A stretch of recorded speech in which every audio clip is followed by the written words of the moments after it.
Hey, good morning. We are trying to do something unique here. We want to try to live beyond our decisions. We want to kind of up our game when it comes to the way that we think about our life, the way that we make decisions in our life, the way that we kind of move beyond our preferences in our life. And we're wanting to go and make choices in our life beyond just what can I afford? Can I afford this? Can I afford that? Because if we look at certain situations and that's the only kind of pass we filter things through, then that may not get us the best option of what we have. Does it fit into my calendar? I've been guilty of this. You may have too, where you're like, yeah, that fits. I have next Tuesday afternoon open, but what we don't calculate is like the human effect of everything being packed into our calendar, but it fit and we can make sure and manage that it fits. And sometimes we'll ask questions, do I like this? Do I like that? Do I want to go? Do I not want to go? Does this food taste the best? And I like it, so if I like it, that must mean it's good for me. And if it's something that my preferences kind of enjoy, then I'll go from there. And we want to move beyond just making decisions that way. We want to move beyond just making decisions about pros and cons lists. Well, it looks like the cons win, so it's a no. Looks like the pros win, and it's a yes. Because what we found out, and I found out and you found out, is that even though we've tried to make and do our best in making decisions that way, sometimes we have buyer's remorse. Sometimes we have guilt. Sometimes we have, man, what was I thinking in the moment? And we want to try to make decisions that aren't devoid of information. We still want to make very informed decisions, but we want to kind of move into an area where we make wise choices. And that's why we begin to start this series and pair it with the book of Proverbs, where we just want to wise up. We want to take our wisdom to the next level, because what we have figured out is that I have the ability and you have the ability to manipulate yes and no, right? You've done this. Can I get this? Well, probably not. But here, let me tell you all the benefit. And I can manipulate yes, and I can rationalize no, and I can rationalize a yes. But there's a question that we found that begins to provide some clarity and begins to kind of filter and weigh down all the different options and cuts right to the point. And that is this question, which is it wise? Is it wise? So can you go on that date? Yeah. Is it wise? Oh, wish you hadn't asked that, right? Can you eat that food? Yeah. Well, tomorrow I'll get up and I'll walk extra, or I'll do more sit-ups. Yeah, you can. Is it wise? And can you buy that thing? Can we go on that trip? Can you spend hours on your phone? Can you scroll through your computer for forever? Can you stay up as late as you want to?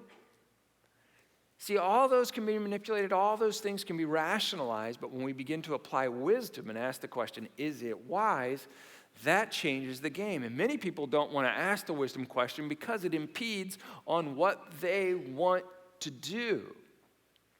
So we've turned to Solomon, and Solomon wrote wisdom literature in the Bible. He's regarded as one of the wisest leaders to ever live, and his wisdom has been sought and sought after for generations, because we always have this lingering question in the back of our mind. No matter what you're doing, it could be at work, could be at home, could be parenting, all this kind of thing. We have this lingering question in the back of our mind. Am I doing okay? Am I doing life right? Like, am I parenting right? Am I doing my work life right? Or should I do this, or should I do that? And so we've decided, let's sit around Solomon. Let's spend some time with Solomon, and let's kind of become his interns, and let's be mentored in wisdom so that we can be wise. And so Solomon says this. He says, the beginning of wisdom is this: get wisdom. So if you don't feel very wise, you should get wisdom. And then he lets us know what the tuition cost is, because we're like, well, how much does it cost to get wisdom? And he lets us know right up front. He says, okay, I'm going to give you a little bit. There's a little bit of sticker shock, but it's going to cost you everything you have. And you're like, ooh, I think I'll go back to the pros and cons list. There's an app for that. I can do that. That'd be fine. He says, you got to get understanding. And Solomon began to break down different categories of people. He said, there's some people that are simple. They're just not that their IQ scores are low or their test scores were low. They're just simple, and they're simple because of this. They don't know how to ask for help. And he goes, there's other people that are fools. And he goes, fools are what you think it is. They're just foolish. And he goes, then there's mockers. And these people thrive off of criticizing others, and they mock other people. And then he goes, and then there's a fourth category of people, which are people that are actually wise. So today, I want to go through I want to kind of create a quilt or a menagerie or whatever you want to go through, a cornucopia of just various proverbs, and begin to look at these to articulate what we want to avoid and some of the pitfalls that are found with these categories of people this morning. So it's going to come off a little bit different here to begin with, because we have these just key verses that are going to help us. So here's some key verses that we begin to learn from wise to foolish. Now, this isn't going to be very kind for some of us, and here's why. One of the biggest differences that makes you either simple or foolish and wise is really boiled down to communication. And how you communicate and how I communicate and how you speak, when you speak, the way that you speak, and how you listen, the way that you listen, and what's the purpose of your listening.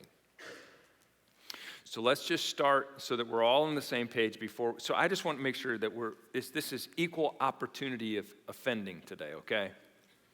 We're not singling anybody out. It's going to be across the board, because I don't know how it is in your life, but in my life, the times I've gotten myself into the most trouble, it's not necessarily what I said that got me into trouble. It's how I said it. Anybody on my team? Don't raise your hand, silly people. Don't raise your hand. You're going to get an elbow in the ribs and be like, I told you that yesterday when we were fighting, right? I get that, right? And Proverbs says, here's the thing. If that's you, there's an area in your life that you can grow in wisdom. And so I need this, so I looked at these for myself this week. If you get anything out of it, great. But these are pieces that we're going to go, and I'm just so proud of the way you guys are just diving into these Proverbs, because I think you're just doing a tremendous job with this. So here's what we have, and this morning I've switched. Usually I use the NIV. Today I'm using the ERV, which is actually the version, the free version that we give out in the shop for anybody who doesn't have a Bible. And I'm using these today because these kind of simplify and cut to the point on these today. So this is going to be a different translation than I normally use. So here we go. Proverbs chapter 10, verse 8 says this: wise people accept instruction, but fools, here's what fools do. They argue, and they bring trouble on themselves. And this is really getting at the know-it-all. The know-it-all. Now, we've all been know-it-alls at some point, and obviously, if we were to say, do you know a know-it-all? Yeah, you know a know-it-all. Isn't it true that all they want to do is tell you what they know? That's all they want to do. I want to keep moving. Proverbs chapter 28, verse 26, it says this. It says, it is foolish to be too confident. Those who ask for advice are wise and will escape disaster.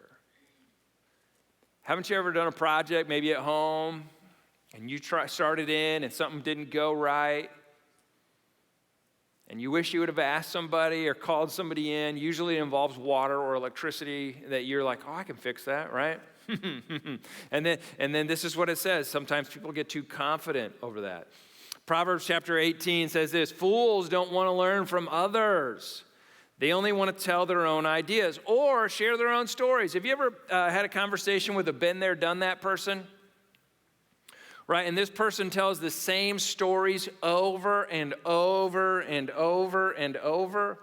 They're usually the people that also don't ask for directions when you're going somewhere. They're the ones that just kind of continue to share the same story, and they think it's like new, and you're like, yeah, I know, I've heard this one before. Then we get into the next person, and I'm going to kind of race through these for just a minute, and then we're going to get into some stuff that Jesus' brother said. The one-upper, do you guys know the one-upper? The way of fools seems right to them, but the wise will listen to advice. The one-upper, usually you can tell when you're talking to a one-upper, or maybe you're the person who's doing the one-upping, is simply this. When you listen, you're not listening. You're waiting for the other person to stop talking so that you can start talking. This is the one-upper. And it seems like what they're doing is right, and they're listening to you, but they're not listening to you. They're waiting for you to stop talking so that they can begin to start talking. And all of these communication devices that are kind of coupled in here are saying that if you participate in these, or if you're unaware These are areas that you can grow in wisdom. And so all of us have done these things at a certain time, but I think at some point, the author of Proverbs says, we're not saying that you don't know this stuff. It's just that sometimes over time it slips to the back front, and you need to be aware of these things. And awareness is what separates wisdom from knowledge, because knowledge is what you can Google and search. Wisdom is what comes from God. And if you're going to grow in wisdom, then you need to improve your awareness, and the Holy Spirit will help you understand those moments when you're not listening, you're waiting. Proverbs chapter 1, verse 5. Here's something that has to happen. It's a heart that's to be able to listen. So how do we transition? And it says this in the first proverb. Even the wise can become wiser by listening to these proverbs. And sometimes the proverbs are listening to others. They will gain understanding, and they'll learn to solve difficult problems. And the only way that they're able to do this is because they're humble. And it's their humility that allows them to do, because proud and boastful people will be shamed, but wisdom stays with those who are modest and humble. So, do you know the difference between humility and humiliation? Humiliation is involuntary humble. Humility is voluntary humble. So when we say, oh, that person has humility, that means they voluntarily said, I'm going to step back. I'm going to admit I don't know everything. I'm going to admit maybe what I did wasn't the best, or I'm going to confess and say that what I did was wrong. That's humility. Humiliation is involuntary. That's when you get accused. That's when somebody says something about you. That's when other people talk about that, and it's embarrassing because it's an involuntary humble. And the author of Proverbs says, proud and boastful people, they will be shamed, which is humiliation. But wisdom stays with those who are modest and humble, which they voluntarily will humble themselves. They said these are the people that begin to grow in wisdom. They have a desire to grow.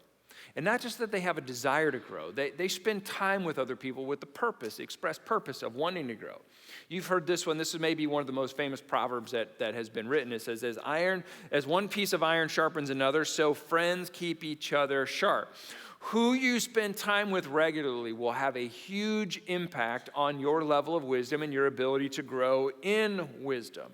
So, the people you spend your time with the most, and the people you spend time with regularly, or do you have people in your life that challenge you, that push you, that make you think, that stretch you, that make you think about things differently?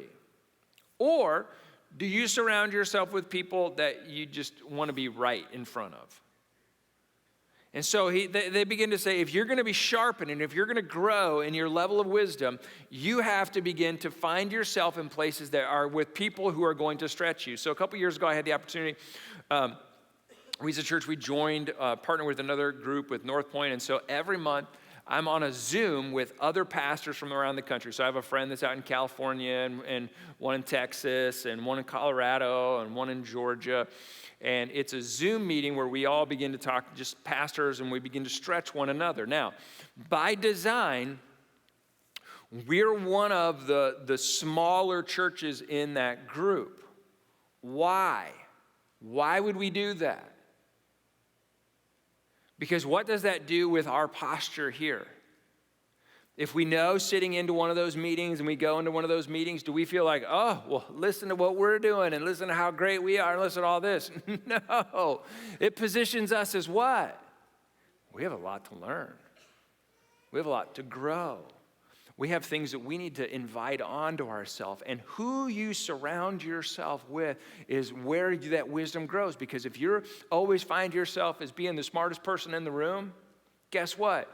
Your knowledge may be up there, but your wisdom is not. Because wisdom says you need to find yourself in places where iron sharpens iron, and you need to position yourself in places where you're challenged, where you're stretched, where someone's pushing you, where someone, I found this, it's not just athletes, but it's really hard to push yourself sometimes, isn't it? I mean, if you're on the track team and you're always the fastest person, guess what you start to think? I'm the fastest person. I don't need to work as hard. And this is the same thing that goes through in our life. We have to find ourselves with people because it says iron will sharpen iron. But if you're hanging out with a bunch of dull knives, so surround yourself. Here's another thing that they begin to go, as it just kind of it goes into this. The wise person will embrace correction. Now, this is a stretch for some of us. Whoever loves discipline. Anybody love discipline? He goes, do those people love to learn? They love feedback. They love hearing about what they don't do well. It doesn't do you any good to hear what you do well all the time. Now, compliments are great, and you need those to survive and thrive, but if that's all you have, that's basically eating sugar every day. You got to have something that, you want to learn. I think you would shock your boss this week. You'd shock your boss. If you want to shock your boss. Now, some of you would like to shock your boss. I get that. I understand that. But here's how I want you to shock your boss in a different way this week. I want you to go to them and be like, hey, what do I need to do to learn and grow? What do I need to do?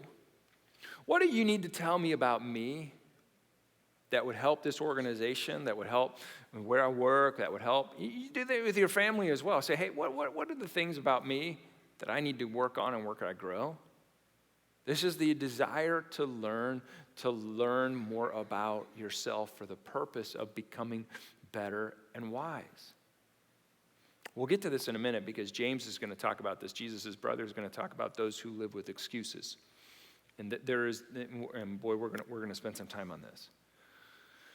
But Solomon said, whoever hates to be corrected, whoever hates to take criticism, whoever hates to get corrected, whoever hates, when the teacher writes on their paper, this could be improved.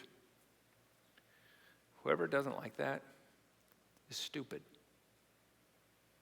And keep in mind, that has nothing, well, that's offensive. No, it has nothing to do with your IQ. It has nothing to do with your test score.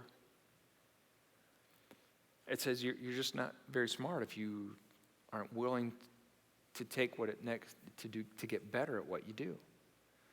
And I think it's hard. I think it's hard whenever excuses enter into the conversation, because it can undermine your ability to grow and get better. Isn't it true if you're a teacher, if you're a coach, if you're a boss, and you're trying to help someone, and they go into excuse mode? Does change ever happen? No. And Solomon says, rather than fighting that and making excuses, develop the attitude that you're going to love it. And you say, thank you for caring enough to help me get better. And Solomon says, that's a teachable life. Because Proverbs 13:13 says, those who reject a command or advice, those who reject advice, they hurt themselves. But those who respect a command, or those who respect advice, or those who respect coaching, and those who respect that will be rewarded.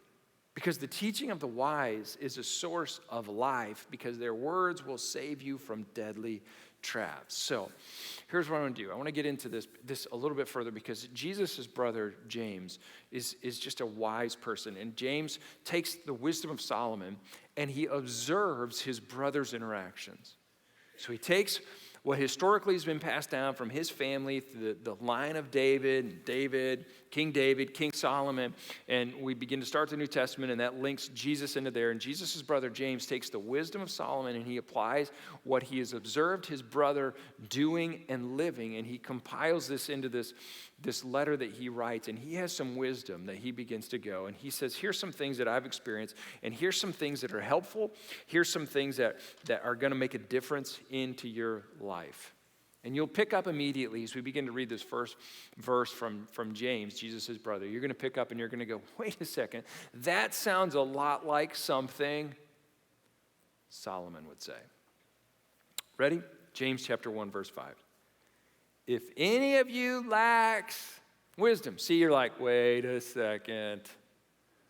Cite your source, James. If any of you lacks wisdom, and then he says, look, wisdom comes from God. And let me tell you about God. God is so generous. God is so generous. God sent my brother.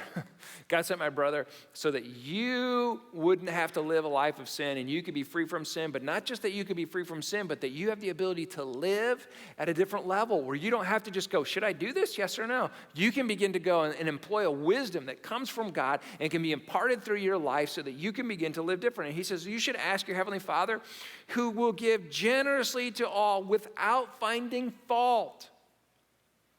And if you ask him, it'll be given to you. Because wisdom gives you the ability to do some things that maybe we didn't come prepackaged with. It may not be our default. Maybe your parents didn't do this well. Maybe your workplace doesn't do this well. Maybe at home you struggle with this. But he says wisdom is staying positive under pressure. And that's great insight. He says because you're going to have some things in your life that aren't going to go well. Because we can take all those Proverbs that we've already read and we can agree with them and go, that's good, right? And we can gain our knowledge. But that may not help us react better. That will just help us, do you know how to act? Yeah, I know how to act. I just read how to act. I should do these things. I should listen better. I should control what I say. All these things. He goes, yeah. But that doesn't make a difference in your life until you learn how to react well.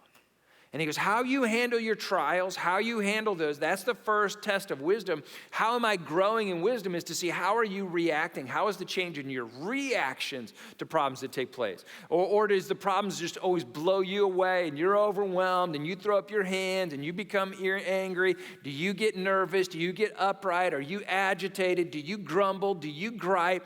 How do you handle problems? He goes, that's our first test as we begin to go. We've been studying wisdom for a while. Now it's time to take our first quiz. Do you grumble and gripe when something happens? And he says, here's what you need to know. My brother came, and you need to know that Christianity is a life. It's a lifestyle. It's not a religion. It's a life. He says, my brother said, you may have life and live it so to the fullest. You may have life. And he goes, this means you're going to have problems. This means things aren't going to go your way. This means there's going to be problems with what happens. This means you're going to struggle with your attitude. And he says, so you need to know what your natural attitude is. What's your natural bent when things don't go your way? What's your natural bent when you get irritated? Every time I think I'm doing better in this category, I get behind somebody at a stoplight that's on their phone when the light goes green. Every time I feel like I'm growing and not being able to be irritated and my reactions are getting better, I get behind somebody who is on their phone and the light goes green. And it wells up within me. And I go, oh, get me wise. This doesn't bother me. Doesn't bother me. I got all day. It's going to be great. And then it does. And I go right back to this because what is my natural bent? And that's what he's asking here. What's your natural bent towards this? Are you negative or are you positive? Are you basically a supportive person or are you a skeptical person? Is your life filled with gratitude or are you filled with grumbling?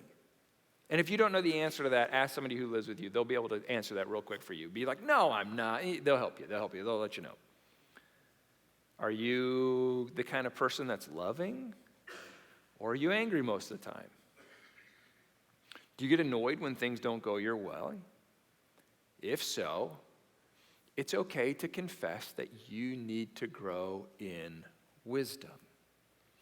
Because James lets us know that wisdom people, wise people, just don't know how to react.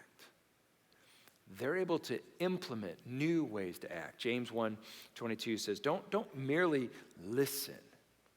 Don't listen to the word. That's a form of deception because you're like, oh, I know. He says, you got Wise people do what the words say.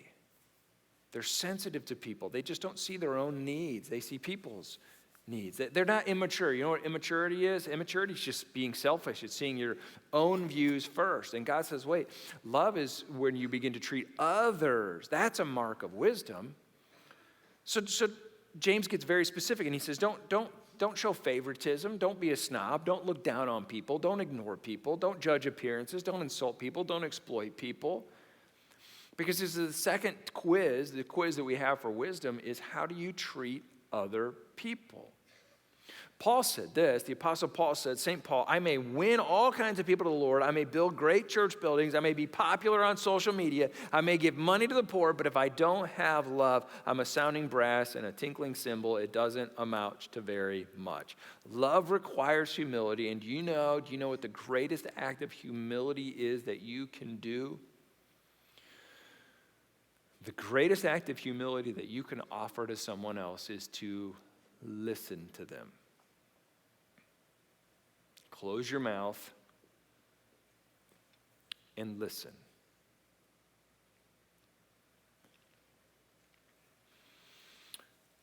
One of the final things that James says is he says, here's what wise people do. They're learners who want to improve. He says, wisdom from above, James chapter 3, verse 17. But the wisdom from above is, first of all, it's pure, it's also peace-loving, it's gentle at times, and it's willing to yield to others. It's full of mercy and the fruit of good deeds. It shows no favoritism. And James says, here's what you need to know in this. He goes, there's going to be conflict in the world. He goes, but I want you to be aware that there's two kinds of conflict. The first cause of conflict is selfishness. And the second issue is pride. Well, selfishness, I kind of know what that is, right? But how do I know if it's pride? Well, pride is, the best way to tell if you're dealing with pride is to look at your prayers. What do you pray for? Are your prayers self-centered? Bless me, prosper me, protect me, help me, use me. And James says, if that's the only kind of prayer that you pray, he goes, that's a sign of actual immaturity. Because most conflict that we have in our life is as a result of ego and pride. Much of the conflict that I've had in my life, at work and at home and in my marriage is when I was too proud to admit that I was wrong. Pride can guarantee conflict at work, and it can guarantee conflict at home. It can guarantee conflict at school. It can guarantee conflict because we want things for ourselves.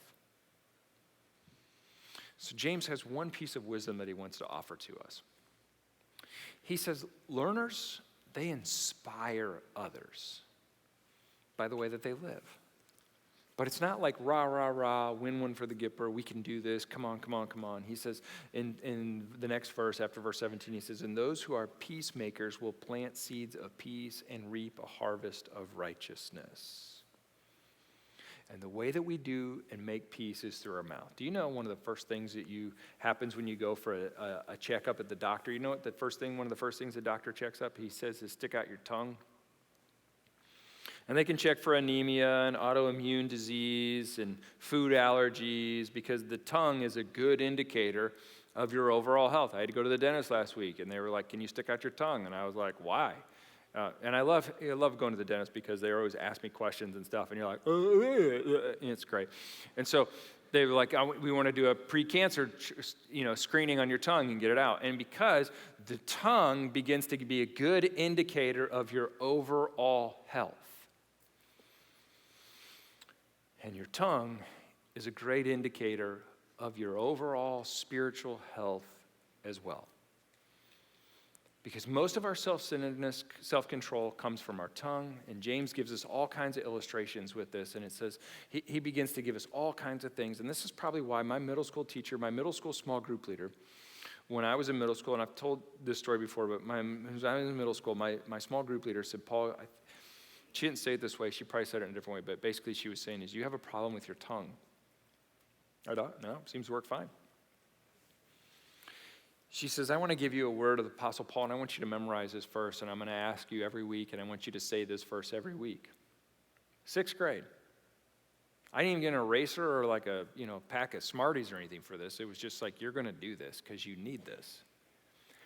She said, I want you to memorize Ephesians 4:29. She says, do not let any unwholesome, which for me meant sarcasm, and I think she meant sarcasm, is what she was talking about. She said, don't let any negative or unwholesome talk come out of your mouth, but only let something come out that's helpful and pleasing for building others up according to their needs. And every week she would say your verse. She wouldn't even let me talk first. It was so rude. In 2022, you'd never get away with that. It'd never be able to do this. It would be too controlling and all this kind of stuff. And somebody'd file a petition and it was, too conforming and all this kind of stuff. But back in the 90s, baby, you could do this kind of stuff. You could force kids to memorize verses. And I'm glad she did. She says, do not let any unwholesome talk come out of your mouth,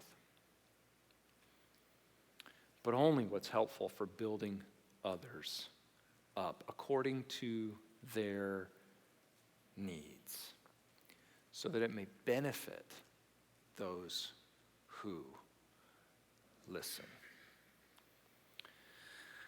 I think what we find as we go, and we're going to continue on with this wising up philosophy and strategy for the next couple weeks. I hope you continue to read at home, and you're doing the readings. The devotionals are just as important as the reading. They help give context. But what we want to do is we want you to be able to grab the book of Proverbs, read it, go to it, and you begin to see for yourself the wisdom that God wants to impart into your heart. And the reason we want the wisdom to get into your heart is because Jesus said because it's out of your heart that the mouth speaks. So if we can impart God's wisdom into our hearts, then what comes out of our hearts through our mouth will be beneficial and build those around us up. So today as we close, we're going to have response stations around. Matt and the band is going to come back, and they're going to sing 2 songs. So you have a moment to reflect and think about this. But I want you to, today, maybe you have prayer requests that you want to write down. And again, it's such a privilege to pray with you each week and what's going on in your heart and in your life and in your family's life. You may want to pin that to the cross today. Others of you may want to light a candle and you just go, you know what? I think communication at home, at work, with my kids, social media, I feel like that's just an area that I need God's wisdom. Can I say it? Yeah. I can manipulate that. Is it wise? Is it beneficial? Help us to pass that layer through, and if we pass it through when things are calm, we have a better chance of passing the quiz when the intensity is up. So you may want to light a candle today and say, God, I just need some more light in my heart. And as always, you have communion, and you're free to go take communion. If you have gluten-free, there's a gluten-free option. Begin to look at that and take that back. And remember that Christ died, and his body and his blood was shed for you so that you just don't live, but you can live an abundant life that's marked by wisdom. So as the band plays today, my prayer for you is this, that your Heavenly Father would meet you in a way that you would not gain more knowledge, but that you would open up your heart and be available for God to impart wisdom into your life. Let's sing, and this will be our prayer together today. Thank you so much for joining us online today. If you heard something and would like to take a next step in your faith, I encourage you to text GP Next Step to 97000. We're so grateful you joined us today, and we hope to see you again next week.